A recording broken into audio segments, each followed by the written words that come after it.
And now that we've talked about minerals, it's time to talk about rocks. Rocks are just aggregates of minerals. Right? So when you look at a rock, often you see many different specks of many different colors. What you're actually seeing are crystals of different minerals. So when you look at this rock, which is granite, it's a combination of many minerals, including the white grayish quartz, the black biotite, the pink potassium feldspar, the white sodium feldspar, right? So rocks are just aggregates or groups of minerals all packaged together. Now, rocks have been on Earth for a very long time. The Earth is almost 4.6 billion years old, a billion with a B. And over that 4.6 billion years, rocks have been recycled through what we call the rock cycle. What I mean by this is that no individual rock stays that individual rock forever. Right? Depending on what conditions it undergoes, maybe it undergoes heat and pressure, or maybe it melts, maybe it erodes, maybe it compacts. Each rock will become a different type of rock over time, right? So a granite doesn't stay a granite forever. A granite could over time become a sandstone. It could over time become a shale. It could over time become anything else through this rock cycle.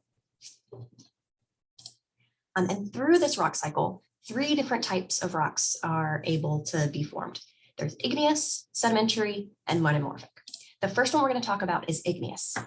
Igneous rocks form when molten rock, right, think magma or lava, cools and crystallizes until it solidifies. Okay? So igneous rocks are analogous to water freezing to form ice. Right? Now, there are a few other ways that igneous rocks can form, but this is the main one. Okay? Now, igneous rocks, they allow us, like any other rocks, they allow us to interpret a landscape and know how that landscape formed. Okay, so I want you to look at this image. You see that there are really thick layers of this dark black rock. And over time, it looks like a river has eroded down into that rock, making this gorgeous waterfall. You can also see that that rock, the sheer cliffs of the rock have been eroding and tumbling down. So you get these piles of the black rocks down at the base. If you were to zoom in on the actual black rock, you would notice that it's pretty uniform, right? Just black, flat, nothing much to it. So when you see this, right, you might just see this, oh, you know, pretty rocks, pretty cliffs, pretty waterfall. When I see this, I see a vast history of dramatic lava flows that repeated time after time after time, and huge amounts of lava coming out of the earth. Right? So let's talk through how I see that, why I know that, and how you can too. Okay?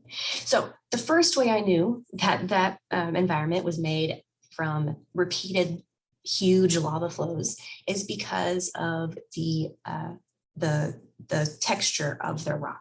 Okay? So most igneous rocks form when magma beneath the ground slowly cools down and crystallizes. And we call those rocks that cool inside the earth intrusive rocks. Fewer igneous rocks, but still some, form when that magma erupts onto the earth's surface. They exit Earth's surface, and then that lava cools, crystallizes, solidifies into a rock. So it's exited onto the Earth's surface. We call that an extrusive rock. So we have intrusive rocks form beneath the Earth's surface, extrusive rocks form above the Earth's surface. And these 2 types of rocks look different. Okay?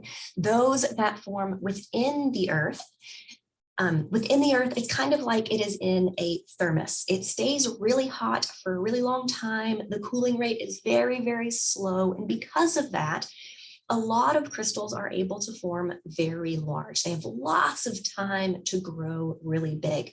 And so when I look at an intrusive igneous rock, I'm able to actually see with my eyes the different crystals, right? And we call this texture, when you can see the individual crystals with just your eye, we call that texture phaneritic. So intrusive rocks form large crystals, and we call this texture phaneritic. On the other hand, when magma erupts onto the Earth's surface and that lava cools very, very quickly because the surface of the Earth is very, very cold compared to the inside of the Earth, there's not a lot of time for crystals to form very large, right? They don't bake very long, they cool almost instantly.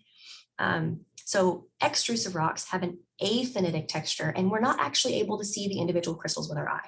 If we had a microscope, we could see the individual crystals. But just with our eye, it just looks like a flat rock. We don't actually see those crystals. So Extrusive igneous rocks form on the Earth's surface. They create aphanitic texture where you cannot see those crystals. Right, so that's how I knew by looking at that flat black rock that it was from lava flows on the surface of the Earth, right? Because it had an aphanitic texture.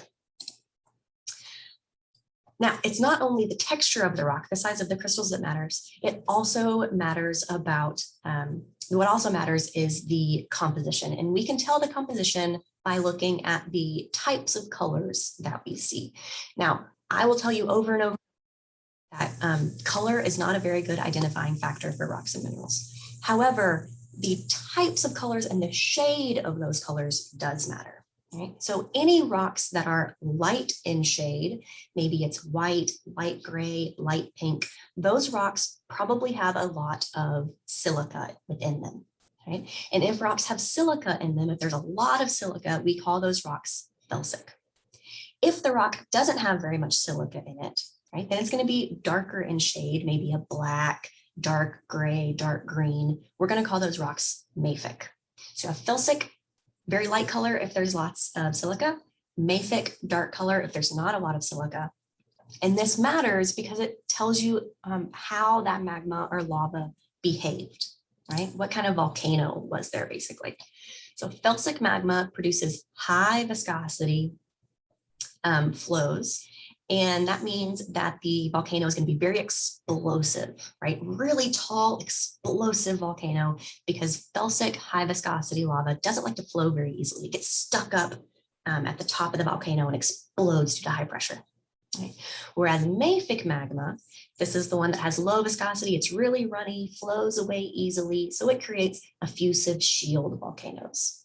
Okay? Now, coming back to this environment, right? I said, when I looked at this environment, I saw intense, repeated, huge lava flows. Right? I saw that because those layers in that cliff were made up of this black rock that I know is basalt. It's mafic, it's dark in shade, it's aphanitic, meaning I can't see the crystals, so it had to cool externally. So because it's mafic and aphanitic, I know that that rock was formed by these huge lava flows, right? The lava was flowing very quickly, lots of it to create that environment. All right, now, igneous rocks, they are super important. Volcanic activity has produced enormous volumes of igneous rocks on Earth, and they actually compose about 2/3 of the Earth's crust. Okay? So they're important, and they tell us what type of volcanism created the environments that we see.